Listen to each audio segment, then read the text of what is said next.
Hello friends, welcome to my channel. मैं सिर्फ राजकुमार।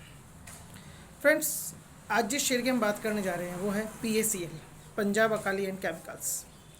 Friends, वैसे तो इस शेयर की कोई रिकमेंडेशन नहीं मेरे थ्रू बाइंग और सेलिंग की, लेकिन मेरे एक व्यूअर है आशीष जैन, उनकी रिक्वेस्ट पे मैं इस शेयर को एनालाइज करके इसके बारे में कुछ तथ्य बताना चाहता हूँ, ताकि आप में से अगर किसी ने इसमें इन्वेस्टमेंट कर रखा हो या इन्वेस्टमेंट करना चाहता हो तो उनकी कुछ हेल्प हो सके।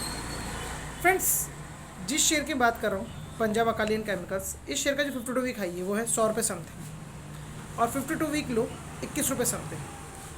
और इस वक्त ये शेयर अपने 52 वीक हाई से 20% डिस्काउंट के आसपास 80 रुपीज़ पे चल रहा है। 80 रुपीज़ पे बाइंग के लिए अवेलेबल है। अगर फ्रेंड्स हम इसके 52 वीक हाई और लो को अगर देखते हैं तो इस शेयर ने पिछले एक साल में 4 गुना मल्टी बैगर रिटर्न अपने इन्वेस्टर्स को दिया, 4 गुना से भी ज़्यादा। फ्रेंड्स, 21-22 रुपये का जो 52 वीक लो है उससे 100 तक जाना, इसका मतलब 4 गुना से ज़्यादा का रिटर्न इन्वेस्टर्स को उनके इन्वेस्टमेंट में मिला। फ्रेंड्स, अगर हम इस वक्त एनालाइज करें इसकी फाइनेंशियल वैल्यूज़ को पिछले 5 साल में, तो कंपनी का 2018 से 2022 तक का परफॉर्मेंस 2022 में बहुत बेटर रहा इन टर्म्स ऑफ रेवेन्यूज़ और इन टर्म्स ऑफ प्रॉफिट, दोनों ही बेटर है। यानी कि पिछले 5 साल में 2022 वाले साल में ही रेवेन्यूज़ भी सबसे ज़्यादा थी और प्रॉफिट भी सबसे ज़्यादा था। लेकिन अब हम बात करते हैं इसके लास्ट 5 क्वार्टरली रिजल्ट्स की। इस कंपनी के लास्ट 5 क्वार्टरली रिजल्ट्स की अगर हम बात करें तो पिछले साल के 4 क्वार्टर और इस साल का करंट ईयर का फर्स्ट क्वार्टर, तो पिछले साल के जो 4 क्वार्टर्स हैं उसमें फर्स्ट क्वार्टर में जो कंपनी का परफॉर्मेंस था, net profit 9 crore something. Second quarter net loss 37 crore something, यानी कि जितना प्रॉफिट था फर्स्ट क्वार्टर में उससे 4 गुना के आसपास का नेट लॉस। वापस से कंपनी ने परफॉर्म किया और थर्ड क्वार्टर में कंपनी को नेट प्रॉफिट हुआ 42 करोड़। फोर्थ क्वार्टर में भी कंपनी ने अच्छा परफॉर्मेंस रखा, कंटिन्यू उसी कांस्टेंट वे में कंपनी ने परफॉर्मेंस किया और वापस से लास्ट फोर्थ क्वार्टर में भी नेट इनकम हुई 42 करोड़। और फ्रेंड्स, ये जो फर्स्ट क्वार्टर है इस करंट ईयर का, जून 2022, तो इसमें जो कंपनी ने परफॉर्मेंस दिया और भी बेटर दिया, नेट प्रॉफिट 48 करोड़।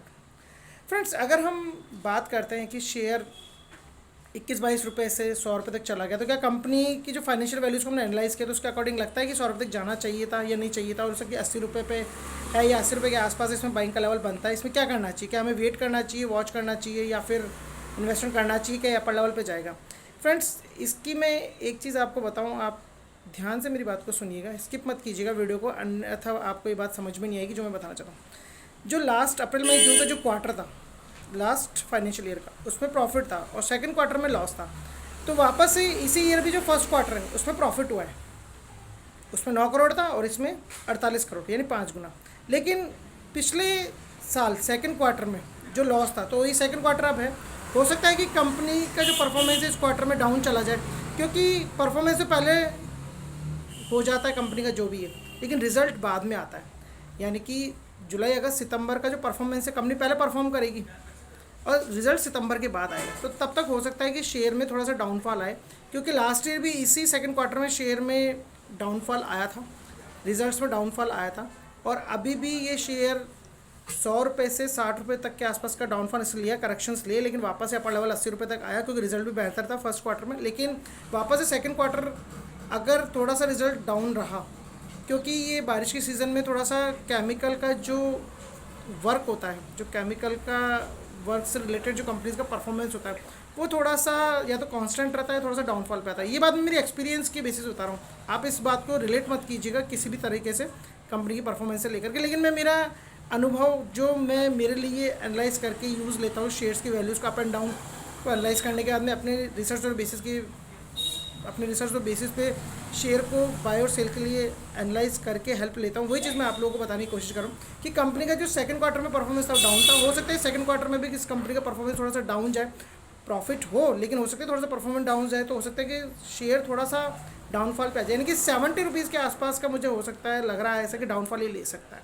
लेकिन वापस से कंपनी इसी तरह से कंटिन्यू परफॉर्म करती रहेगी तो शेयर का अपर लेवल टारगेट वापस से अपने 52 वीक हाई 100 रुपये को क्रॉस करके 110 के आसपास तक का हो सकता है।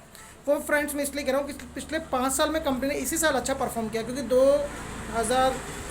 2020 में जो कंपनी का परफॉर्मेंस है वो डाउन गया था ड्यू टू कोरोना मान लीजिए, और 2021 तक वापस कंपनी ने कवर अप किया, अच्छा परफॉर्म किया और 22 में बहुत अच्छा परफॉर्मेंस दिया और बहुत अच्छा रिजल्ट दिया in terms of revenues, in terms of profit, दोनों ही बेसिस पे। मैंने आपको बताया कि इस साल में रेवेन्यू भी सबसे ज़्यादा है पिछले 5 साल के मुकाबले और प्रॉफिट भी सबसे ज़्यादा है पिछले 5 साल के मुकाबले।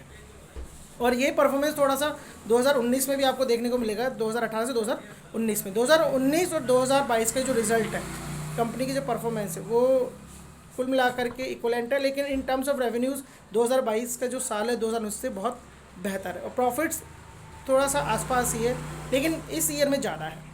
तो फ्रेंड्स अगर लास्ट ईयर के सेकंड क्वार्टर में जो कंपनी का परफॉर्मेंस डाउन था और यही सेकंड क्वार्टर अभी चल रहा है, तो थोड़ा सा हो सकता है डाउन आए और कंपनी का परफॉर्मेंस डाउन होने के कारण हो सकता है कि शेयर वापस से 70 रुपीज़ के आसपास तक का करेक्शन ले ले और वापस से फिर वही सीज़न आएगा सेकंड क्वार्टर के अंदर, वही थर्ड क्वार्टर, वही फोर्थ क्वार्टर, कंपनी का परफॉर्मेंस वापस से बढ़ेगा, बारिश का सीज़न भी चला जाएगा।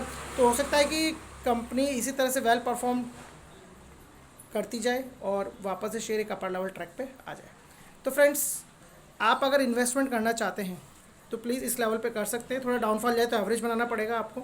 और जो लोग 100 से ऊपर के लेवल पे इन्वेस्टमेंट करके बैठे हुए हैं उनको एवरेज बनने की ज़रूरत नहीं है। अगर ये इससे डाउन जाए तो एवरेज बनाए, 70 के आसपास आए या 65 के आसपास आए तो एवरेज बनाए, वरना 80 से वापस अपर लेवल मूवमेंट पे आएगा, अपर ट्रैक लेगा और वापस से आप लोगों ने जिन्होंने इन्वेस्टमेंट कर रखा है 90 या 95 पे, उनको उनके इन्वेस्टमेंट एक अच्छा रिटर्न दे जाएगा।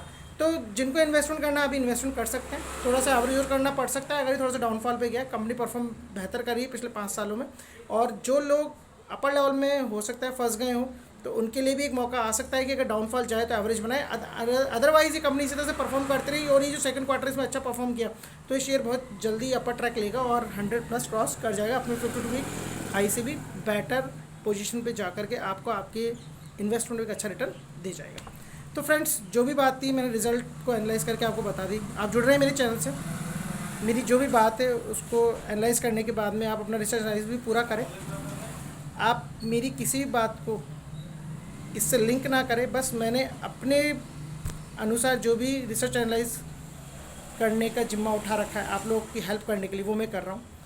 और प्लीज़ आप मेरे चैनल को सब्सक्राइब कर दें, एनालाइज़ करें मेरी बातों को एनालाइज़ करने के बाद में अपना रिसर्च एनालिसिस पूरा करें और तब जा कर के आप इसमें इन्वेस्टमेंट करने से रिलेटेड कदम उठाएं, क्योंकि इस शेयर की मेरी तरफ से कोई रिकमेंडेशन नहीं है, बस मैंने मेरे एक व्यूअर के कहने पर आपको एनालाइज़ करके बताया। तो फ्रेंड्स जुड़ रहे हैं मेरे चैनल से, सब्सक्राइब कर लें मेरे चैनल को। Thanks for watching, have a nice time.